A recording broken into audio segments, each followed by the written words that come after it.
Have you ever wondered if there's a shadow world out there? A perfect mirror image of our own reality? Well, it turns out there is. For every single particle that makes you, me, and everything we can possibly see, there's an antiparticle. It's an identical twin, but with one tiny, crucial difference. Welcome to the absolutely wild world of antimatter. Okay, so the very first thing you need to know about antimatter is that it is, by a ridiculous margin, the most expensive substance we can even imagine. NASA estimates that a single gram would set you back about $62.5 trillion. No, that's not a typo. That's a 62 with 12, count 'em, 12 zeros after it. To try and wrap your head around that number, a gram of gold is what, about $60? A single gram of antimatter costs more than the entire planet's yearly economic output. We're not just comparing something expensive to something really expensive here. We are talking about a substance that is on a completely different scale of value. But that insane price tag isn't just because it's hard to find, it's because of its power. If you could somehow get your hands on 1 gram of antimatter, the second it touched the normal matter of your hand, it would unleash an explosion equal to 43 kilotons of TNT. Now, that's just a number, right? It might not mean much on its own. Until you see it like this. Yeah, that's the kind of power we're dealing with. The atomic bomb that fell on Hiroshima, that had a yield of about 15 kilotons. A tiny, single gram of antimatter unleashes almost 3 times that much energy. So the big question has to be, how can something so small be that powerful? Well, the story doesn't start in some top-secret lab. It starts on a chalkboard. It began as this kind of mathematical ghost, just a weird solution to an equation that was trying to make sense of the universe. So back in 1928, a physicist named Paul Dirac was working on this big equation to describe the electron. But his math kept spitting out 2 answers. You know how the square root of 4 can be positive 2 times negative 2? Well, his equation was kind of doing the same thing. It suggested there could be an electron, our electron, but also a sort of anti-electron. Instead of just ignoring it as a glitch, he made this incredibly bold prediction. There has to be a particle out there with the same mass as an electron, but with the exact opposite, positive charge. And what happened next is just incredible. Only 4 years after Dirac's prediction, another scientist, Carl Anderson, was studying cosmic rays. And he photographed the track of a particle that looked exactly like an electron, but it was curving the wrong way in a magnetic field. He had found it. He called it the positron. And just like that, he proved that this mirror world was actually real. So, this discovery was the key to understanding why antimatter is so incredibly powerful. And it all comes down to a process with a very, very cool name: annihilation.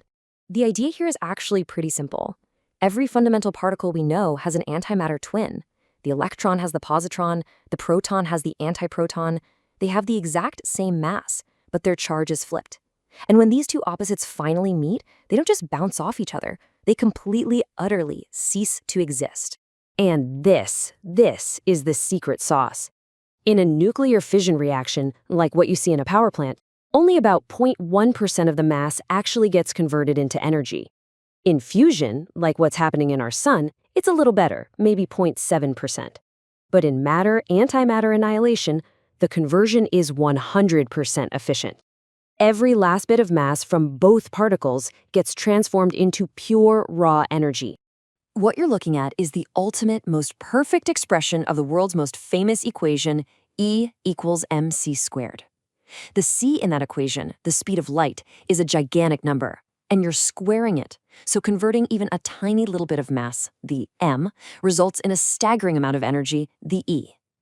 Annihilation is E equals mc squared in its most complete and violent form. Which brings us right back to that $62.5 trillion question. If this stuff is so powerful, why can't we just make a bunch of it? Well, the thing is, we can. It's just incredibly, absurdly, almost comically difficult to do. So at places like CERN, scientists make antiprotons by firing protons at a metal target at nearly the speed of light. Here's the problem: for every billion of those collisions, you might get a handful of antiprotons. At the rate we're going now, it would take about 100 billion years to produce a single gram.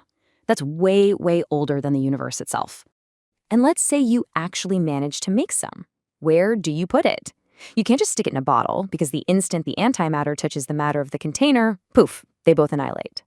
The solution is something straight out of science fiction, a penning trap.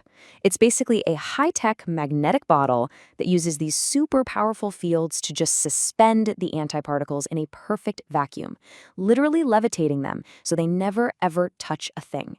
You know, the fact that it's so hard to create antimatter leads us to maybe the biggest, most profound question in all of physics.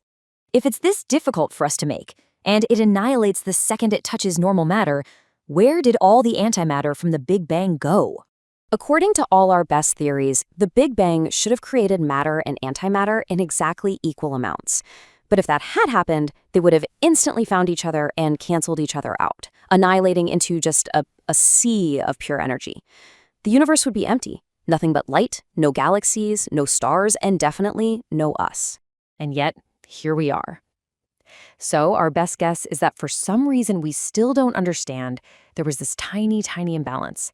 For every billion particles of antimatter, the Big Bang cooked up 1 billion times 1 particles of matter. And after all that annihilation was over, that tiny leftover fraction, that 1 in a billion, is what formed everything we see today. We are literally the leftovers of a cosmic war. So while it's at the heart of this huge cosmic mystery, antimatter isn't just theory anymore. Tiny amounts of this stuff are actually being put to work in some very real, very practical ways, from saving lives in hospitals to maybe one day fueling our dreams of exploring the stars. If you've ever heard of a PET scan, that stands for positron emission tomography, you've actually encountered antimatter in the real world. A patient is given a tracer that emits positrons, which is antimatter. When those positrons bump into electrons in your body's cells, they annihilate. That process releases gamma rays, which a big scanner can then detect to build this incredibly precise 3D map of what's going on inside your body. And from medicine, we look up to the final frontier. The real holy grail of antimatter research is propulsion. Because it's the most energy-dense fuel possible, it could totally change space travel.